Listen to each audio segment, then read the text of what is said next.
Breaking news tonight on Connecticut's news station. Police in one town investigating an officer-involved shooting. We'll tell you what we know so far. Also, several lawmakers want untraceable ghost guns off the streets. We'll look at what a bill would do to make that happen. And more than $1.5 billion is on the line this evening. What you need to know about tonight's massive Mega Millions jackpot. Breaking news now on Fox 61, Connecticut's news station. We start with that breaking news in West Hartford, where an officer-involved shooting is under investigation. Good evening, I'm Sarah Sanchez. And I'm Brent Harden. Thanks for joining us. That shooting happened in the Elmwood section of town. Fox 61's Gabby Molina is live in West Hartford tonight with more on what we know so far. Gabby. Brent and Sarah, it is still a very active investigation out here. This happened at around 5 o'clock this evening, and 5 hours later, investigators are still out here. I'll step out of the way so that you can take a look. State Police Major Crimes is on scene. They arrived about an hour and a half ago or so. Again, still a very active situation out here. This is happening on New Britain Avenue, and it is still blocked off between New Park Avenue and Hillcrest Avenue as the investigation into what happened continues. A large crime scene taking over a section near the 900 block of New Britain Avenue in West Hartford on Tuesday evening. At approximately 5 p.m., a West Hartford Police Department police officer was involved in an officer-involved shooting. While it's unclear what led up to that shooting, several cars that crashed were seen along the road. One car appears to have crashed into an electrical control box. Another sat at the intersection with South Street with extensive front-end damage. And close to that car, two others appear to have crashed head-on. Police have not shared whether anyone was injured in the shooting or in the crashes, or what the extent of any injuries might be. As is the case in all police-involved shootings, other agencies have taken over the investigation. At this time, the state police are responding to the scene, and the Inspector General's office has already responded. And between the two agencies, we'll take over the investigation. Police said there's no danger to the public. In Connecticut, body cam footage from use of force incidents has to be released to the public within 96 hours. This is still a very developing situation. As we learn more, we'll be sure to pass that along to you. Live in West Hartford, Gabby Molina, Fox 61, Connecticut's news station. All right, Gabby, thank you. We're also following breaking news in Berlin tonight, where a crash has closed a part of Route 9 South. This happened just after 7:30 this evening. The CTDOT says a motorcycle crashed on the highway between exits 32 and 33.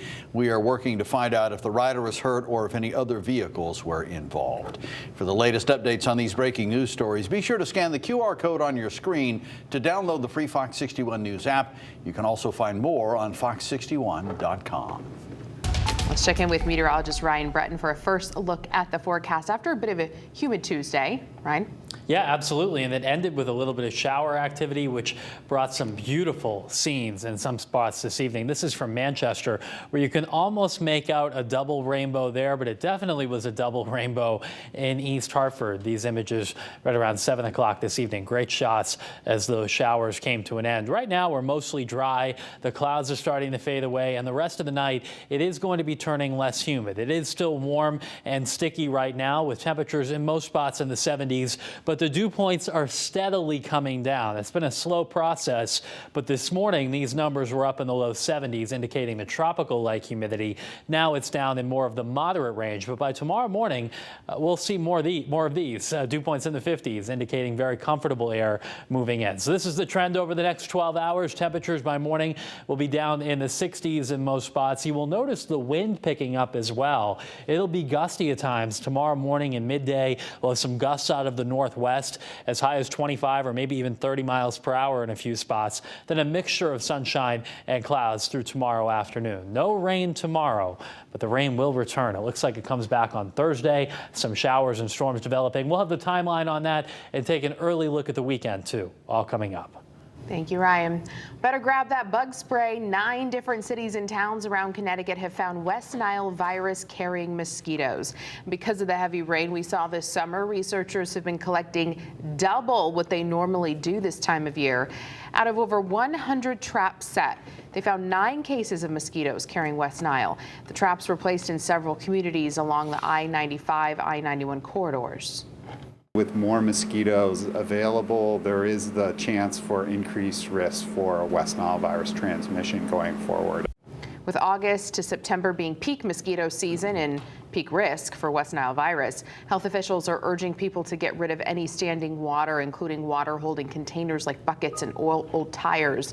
Mosquitoes are most active at dusk and dawn, so if you're outside, use repellent. It's important to note there have been no reported human cases of West Nile so far this year in the state. The Supreme Court is backing a Biden administration effort to regulate ghost guns for now. The court voted 5-4 to put on hold a ruling from a federal judge in Texas that nullified the Biden administration's regulation on ghost gun kits. So that regulation will stay in effect while the administration appeals the Texas judge's ruling to the 5th U.S. Circuit Court of Appeals in New Orleans. The Justice Department told the court that local law enforcement agencies seized more than 19,000 ghost guns at crime scenes in 2021. That's a more than 10-fold increase in 5 years. Meanwhile, Connecticut's legislators are pushing for a federal law to ban ghost guns altogether. Fox 61 political reporter Emma Wolfhorst joins us in studio tonight to break it down.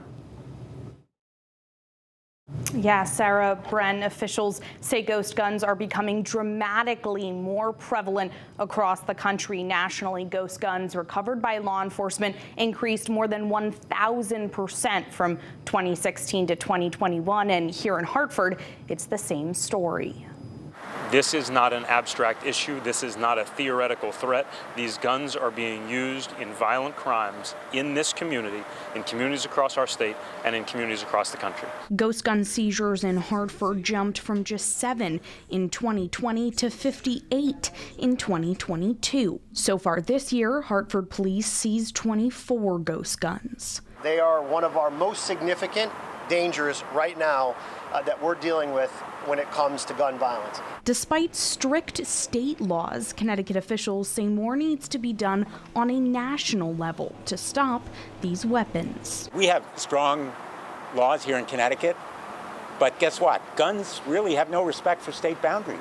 Tuesday, Blumenthal reintroduced federal legislation to ban ghost guns. His Ghost Guns and Untraceable Firearms Act would require online and other sellers of gun-making kits to comply with federal firearm safety regulations, like having a manufacturer's license, putting serial numbers on the frames or receivers, and making purchasers undergo a background check. They look like a gun, they shoot like a gun, they kill like a gun.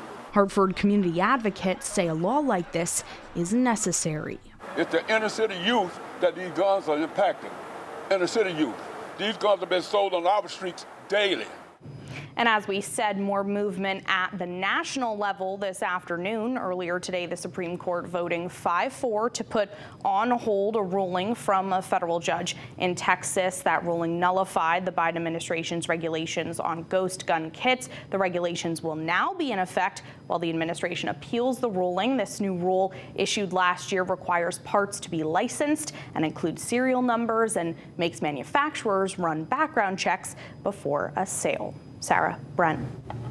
Thank you, Emma. An update tonight now. A worker for a tree cutting service injured in an accident on the job has died. Plainville police say Michael Holcomb passed away on Sunday. He was working on Hollyberry Lane Wednesday morning when he fell and suffered severe head trauma. OSHA is investigating the incident.